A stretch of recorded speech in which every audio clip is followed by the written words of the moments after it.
La machine est lancée, pas de machine arrière. On peut se rassurer, se dire que tout va bien, qu'on maîtrise à peu près la cadence du train. Rien de nous ne restera aussi peu, Comme des météores dans la nuit bleue. Ça passe en deux, c'est insaisissable. On ne bâtit que des châteaux de sable. Mais des... Bonjour et bienvenue à mes cours bibliques à Digne-les-Bains. Donc nous allons aborder une autre histoire fondamentale dans la Bible, la tour de Babel. Vous trouverez cela dans Genèse 11, 1 à 9. Donc en gros les hommes à la sortie du déluge, les enfants de Noé, se sont mariés entre eux, entre cousins-cousines. Hein. Les enfants d'Adam et Ève, au départ, sont mariés entre frères et sœurs. Si on suit la logique de la Bible, s'il n'y avait que 2 personnes, pour qu'il y en ait plus après, il a fallu qu'il y ait ce genre de mariage. Et donc ces gens-là, se souvenant du déluge, décident de construire cette tour qui devrait atteindre aux cieux. Alors peut-être pour éviter d'être noyés si le déluge revenait. Alors dans la légende, ça dit, c'est pas dans la Bible d'ailleurs, je viens de vérifier, que ça serait Nimrod qui aurait construit cette tour, qui serait monté tout en haut, qu'il aurait tiré une flèche vers le ciel, pour voir combien il lui restait encore pour aller jusqu'au ciel. Et la Bible dit dans Job 22, 12, « Regarde le sommet des étoiles, comme il est élevé. » Il suffit d'aller jeter un coup d'œil dehors, rien que la lune c'est 3 jours par fusée, le soleil c'est 8 minutes, mais si on voyageait à la vitesse de la lumière, on est bien incapable. Donc c'est très loin, le ciel physique est très haut.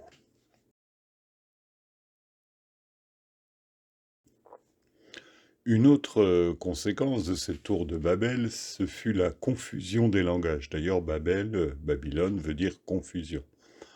Donc aujourd'hui, il y a des milliers de nations, il y a des milliers de personnes différentes. Dieu aime la variété. Et c'est lui qui a séparé les hommes. Les hommes voulaient être ensemble et construire ensemble, avancer ensemble. Alors c'est un peu bizarre ça, parce que on se dit, mais pourquoi on prie pour l'unité des chrétiens? Pourquoi on veut que le monde soit uni pour éviter les guerres? Donc ce sont des grandes questions. J'ai pas les réponses.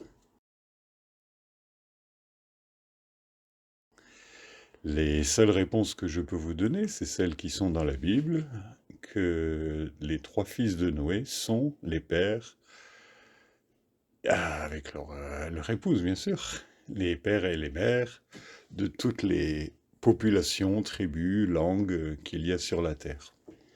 Donc en premier, nous avons Sem, qui a donné naissance aux Sémites, qui sont à la fois les peuples arabes, israéliens, mais aussi tout ce qu'on pouvait appeler avant comme sous le nom de jaune, les peuples asiatiques. Ils se sont déplacés plutôt vers l'est. Nous avons ensuite Cham, qui veut dire noir, et qui a fondé le premier royaume, celui d'Égypte, qui va par la suite dans la Bible jouer un rôle très important. Et en tout dernier, Japheth, qui est considéré comme le père des Blancs, on va dire, des populations européennes. Il s'est déplacé vers l'ouest, et par la suite, il ira sur toute la planète. Donc voilà ce que dit la Bible. Moi, quand me suis converti, j'ai été tellement surpris de cette histoire que j'ai même écrit à mon prof d'histoire pour savoir qu'est-ce que c'était ça par rapport à ce que j'avais appris en cours d'histoire.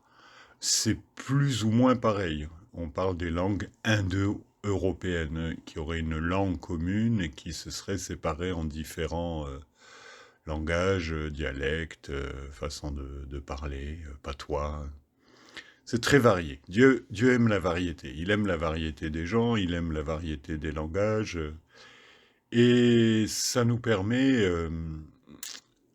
de vraiment comprendre la personne. Je pense que si on était tous pareils avec la même langue, si on avait le même programme, comme des petits robots, ou comme des nuées de drones qui communiquent entre eux, ou les constellations de satellites, eh bien, on ne serait pas vraiment nous. On serait une partie de quelque chose. Donc Dieu veut que chacun d'entre nous soit une personne créée à son image, bien sûr, mais surtout que nous ayons nos particularités. Et c'est un devoir de comprendre les autres, leurs différences, leurs particularités. Ça fait partie de ce qu'on appelle généralement l'amour.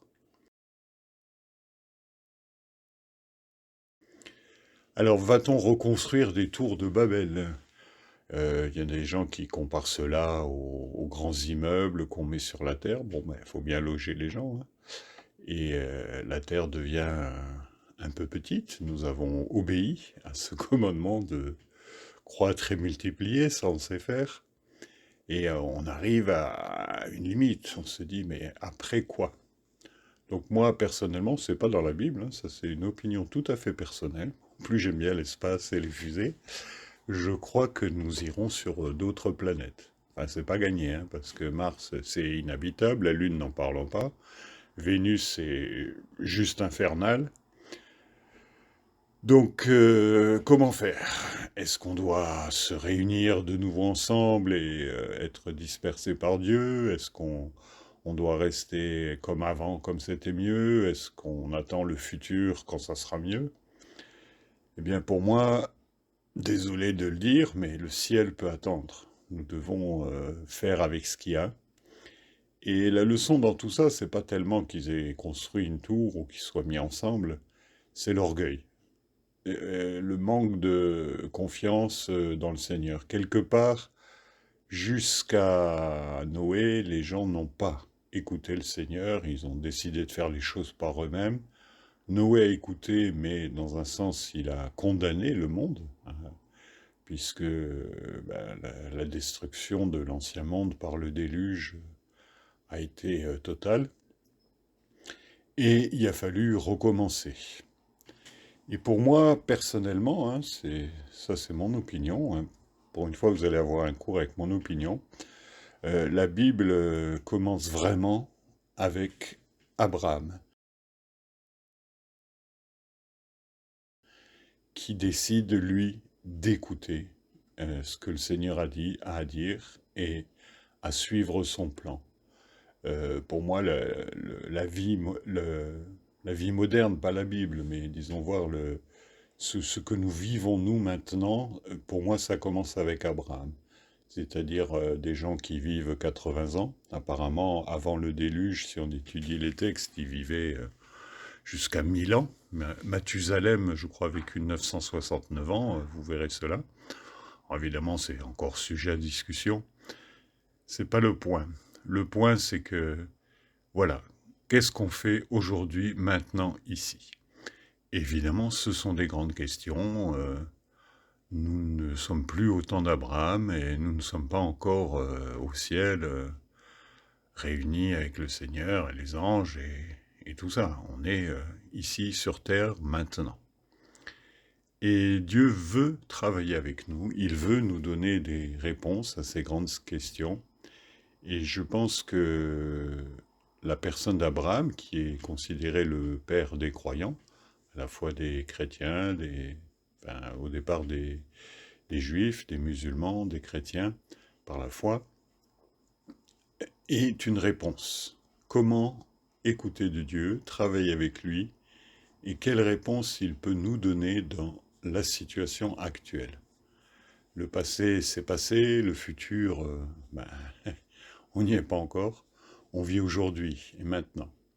Donc, je vous conseille, et c'est ce que je fais moi personnellement, de prier, de demander à Dieu quel est son plan pour vous, Si vous avez une idée, vous voulez faire quelque chose de petit ou de grand, confiez vos projets à Dieu.